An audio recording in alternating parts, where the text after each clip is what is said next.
आते हैं एक कॉन्सेप्चुअल चीज समझने की, एपिडेमियोलॉजिकल कॉन्सेप्ट। एपिडेमियोलॉजिकल कॉन्सेप्ट से पहले हम लोग एक बात करेंगे यहाँ पे कि the what is the epidemiology, what is epidemiology, कि एपिडेमियोलॉजी बोलते किसको, कहते किसको है। देखो एपिडेमियोलॉजी का एक लाइन में बात करें तो basically is the study of a disease in a population. किसी भी पॉपुलेशन में किसी बीमारी का के बारे में उसका पढ़ना, उसकी पे अध्ययन करना।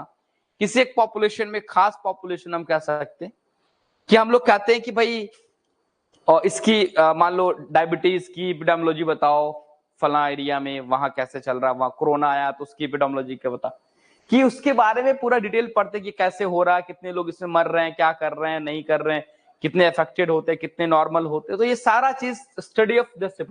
तो कह रहा है the study of the disease in a population, it is the study of the discontinuations and the determinants of the health related, जिसमें कि हम व्यक्ति का पता करते हैं कि भाई इसका हेल्थ ठीक है या किसी न किसी बीमारी से अंदर में ग्रसित है। And a specific populations and application of this study to control the health problem, जिसके वजह से हम डाटा निकालते। सपोज कि जैसे हमको पता चलता है ना कि एक समय था कि कालाजार एक पीक पे होता था, और जो दरभंगा मिथिलांचल का एरिया होता था तो यहाँ के बारे में बताया जाता है कि वहां बहुत ज्यादा कालाजार होता है। तो यहाँ पे कालाजार के ऊपर क्या किया जाए, काम बहुत ज्यादा किया। तो यहाँ की एपिडेमियोलॉजी थी उस पे ऊपर। जैसे आप सबसे अगर पूछा जाए जो चमकी की बुखार है, जिसको कह सकते हैं मेनिंजोएन्सेफलाइटिस, है ना, जो इंसेफ्लाइटिस है बेसिकली हम लोग बात कर रहे हैं, या जापानीज इंसेफ्लाइटिस का आपने सुना, चमकी बुखार। अगर पूछे किसी को यहाँ पर याद है सबसे ज्यादा कहाँ होता है पूरे इंडिया में, सबसे ज्यादा जो बहुत बड़ा तुमको देखने को मिला था एक हब, बहुत सारे बच्चे मरे थे एक बार चमकी बुखार आया था, कहीं का, पूरे बिहार पूरे इंडिया कहीं पर कोई बताओ, कुछ भी याद आ रहा तो। एक खास एरिया होता है उस एरिया में, तो वहां की स्टडी जब पता चला था अरे यहाँ पर ये बीमारी, तो ये ऑल स्टडी इज जो किया जा रहा वो सारा का सारा एपिडेमियोलॉजी ही कहलाता है। क्या कहलाता है, एपिडेमियोलॉजी कहलाता है।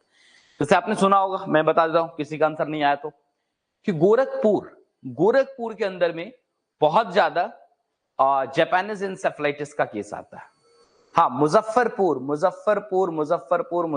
बिहार में मुजफ्फरपुर है, बिल्कुल सही, वेरी गुड, है ना, कि चमकी बुखार ज्यादा आता है। तो एक पर्टिकुलर एरिया जहां की ये स्टडी इसलिए की जाती है, अब पता चला कि हाँ बिहार के मुजफ्फरपुर में चमकी बुखार ज्यादा आता है, तो वहां पर गवर्नमेंट उस चीज पे काम करे, पॉलिसी पे काम करे, वहां पे रिसर्च कराए, क्या कारण है, नहीं कारण है, क्या ट्रीटमेंट हो सकता, तो खत्म होगा। वैसे एक टाइम पे दरभंगा का जोन जो हुआ करता था, इस जोन में मलेरिया बहुत कालाजार बहुत होता, तो इस पे गवर्नमेंट ने काम किया और कहीं ना कहीं कम आया। तो ये सारा सब कुछ एपिडेमियोलॉजी के अंदर में आता है ना। तो study of the disease in a population, लोगों के बीच जाके उसके बीमारी के बारे में पढ़ना, उसके हेल्थ के बारे में जानना, ये सब। अब ये एम्स ऑफ एपिडेमियोलॉजी क्या, अब देख लो क्या एम है ना, क्या कह सकते हो एम है, क्या उद्देश्य है, क्या ऑब्जेक्टिव है, सभी की एम एंड ऑब्जेक्टिव्स, है ना। कह रहा to determine the frequency and the distributions of the disease in a population. ये पता करना चाहता है एपिडेमियोलॉजी के तहत कि पॉपुलेशंस में, जो भी पॉपुलेशन है जहां की, उस पॉपुलेशन में किसी बीमारी की फ्रीक्वेंसी क्या है ना। जैसे कोई बता दे मुजफ्फरपुर में चमकी बुखार बहुत ज्यादा, लेकिन दरभंगा में उससे थोड़ा कम है, तो रेट ऑफ फ्रीक्वेंसी वहां ज्यादा देखने को मिलता है। एंड डिस्ट्रीब्यूशन, कितने लोगों के बीच, 100 लोगों में, उधर मान लो 100 बच्चों में 20 बच्चों को मिलेगा, यहाँ 100 बच्चों में 1 बच्चों को मिलेगा, तो ये डिफ्रेंसिएशन देखने को मिलता है।